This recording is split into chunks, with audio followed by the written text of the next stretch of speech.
ضرور چکھائیں گے جو آخرت کے مقابلے میں قریب ہے اور اخروی عذاب سے کم ہے، تاکہ اس عذاب کو دیکھ کر ہو سکتا ہے انہیں مہلت مل جائے دنیا میں اور وہ اپنے کفر اور نافرمانی سے توبہ کریں اور وہ ایمان لے کر آ جائیں۔ مفسرین فرماتے ہیں کہ ادنا قریبی عذاب سے مراد دنیاوی مصائب، دنیا کے مصیبتیں، آفات، بیماریاں ہیں کہ جس میں بندوں کو اس لیے مبتلا کیا جاتا ہے تاکہ وہ توبہ کر لیں۔ کافروں کو بھی کیا جاتا ہے، مومنوں کو بھی کیا جاتا ہے۔ مومنوں پر مصیبتیں اگر آتی ہیں، آفات آتی ہیں، بیماریاں ان کے جسم میں لگ جاتی ہیں تو یہ گناہوں کی وجہ سے ہوتی ہیں، تاکہ بندہ اپنے گناہوں سے توبہ کر لے اور اللہ کی طرف رجوع کر لے۔ آپ دیکھ لیجئے کہ آج ہمارے اوپر بھی ایک عذاب مہنگائی کی صورت میں ہے۔ یہ سب ہماری نافرمانیاں، اور ہم جو اللہ کے یعنی نافرمانیاں کرنے میں قوم اگر دیکھیں تو ایک نماز کو ہی دیکھ لیں سب سے پہلے تو 70% یا 80% لوگ ایسے ہیں کہ جن کو کوئی پرواہ نہیں نماز کی، اور نہ وہ نماز کی طرف آتے ہیں۔ جب نماز کی طرف نہیں آتے تو پھر وہ دین کیا سیکھیں گے؟ کہاں سے ان کو امر بالمعروف اور نہی عن المنکر ایسے لوگوں کو کیا جائے گا؟ تو یہ ہمیں سوچنا چاہیے۔ اسی طرح اللہ تعالیٰ نے کفار مکہ کے ساتھ بھی اسی طرح، یعنی جو اس آیت میں اللہ نے فرمایا کہ جو ہم بڑے عذاب سے پہلے انہیں قریب کا عذاب کا مزہ چکھائیں گے، تو اللہ تعالیٰ نے کفار مکہ کو بھی وہ امراض اور مصائب میں مبتلا کیا کہ مفسرین فرماتے ہیں 7 برس تک قحط کی ایسی مصیبت میں یہ مبتلا رہے کفار مکہ کہ ہڈیاں، مردار، کتے تک یہ لوگ کھا گئے، اور غزوہ بدر میں پھر یہ قتل ہوئے اور بعض گرفتار ہوئے۔ یہ اللہ کی طرف سے انہیں قریب کا عذاب تھا۔ آپ اندازہ لگائیے کہ جب ایسے لوگوں پر عذاب آ سکتا ہے کہ جن کو کھانے کے لیے کچھ نہ ملے، تو وہ کتے بھی کھا گئے، مردار بھی کھا گئے، ہڈیاں بھی نہ چھوڑی، کیونکہ انسان پیٹ میں جب ڈالنا چاہتا ہے تو یہی وجہ ہے کہ آج جب انسان اپنے پیٹ کو بھرنے کے لیے اگر دین نہ سیکھا ہو تو پھر وہ حلال اور حرام کو بھی بھول جاتا ہے، جو بھی آ رہا ہے وہ اپنے پیٹ میں ڈالتا ہے۔ تو یہ وہ اللہ کی نافرمانیاں ہیں جس سے ہمیں بچنا ہوگا، اور اس آیت میں ہمیں غور کرنے کے لیے کہا گیا۔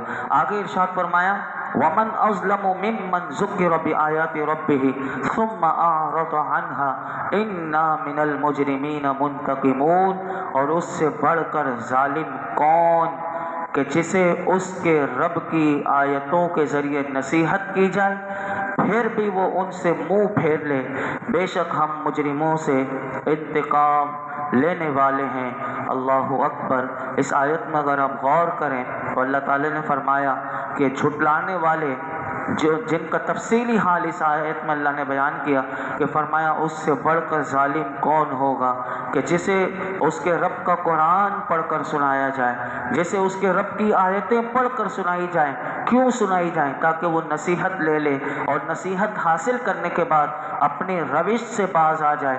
لیکن فرمایا کہ ایسے لوگ ہیں کہ یہ اتنے بڑے ظالم ہیں کہ جب انہیں ان کے رب کی آیتوں سے نصیحت کی جاتی ہے تو وہ نصیحت تو نہیں سنتے بلکہ اس آیات سے منہ پھیر لیتے ہیں اور آیات میں غور و فکر نہیں کرتے، اس کی وضاحت اور ارشادات سے فائدہ نہیں اٹھاتے، اور فرمایا یہ ایمان قبول نہیں کرتے۔ بے شک ہم مجرموں سے انتقام لینے والے ہیں۔ اس شخص کا حال کیا ہوگا کہ جو سب سے بڑھ کر ظالم اور سب سے بڑا مجرم۔ یہاں پر علماء فرماتے ہیں کہ ایک حدیث پاک انہوں نے روایت کی مفسرین نے لکھی کہ مجرم کون؟ کیا ہم میں سے بھی کوئی مجرم ہے؟ یہ تو کافر ہیں کہ جو ایمان قبول نہیں کرتے، یہ سب سے بڑے مجرم تو ہیں۔ ایک حدیث پاک میں آتا ہے کہ اب ہم دیکھیں کہ کیا ہم بھی تو مجرم نہیں؟ تو حدیث پاک میں آپ کے سامنے رکھتا ہوں، اور یہ حدیث پاک سنیے کہ حضرت معاذ بن جبل رضی اللہ تعالیٰ عنہ سے روایت ہے کہ سرکار دو عالم صلی اللہ علیہ وسلم نے ارشاد فرمایا جس نے یہ 3 کام کیے وہ مجرم ہے۔ نمبر 1، جس نے ناحق جھنڈا باندھا، اس سے مراد یہ ہے یعنی ایسے شخص کے ساتھ لڑائی کرنے کے لیے جھنڈا باندھا کہ جس کے ساتھ لڑنا اس کے لیے جائز نہیں تھا۔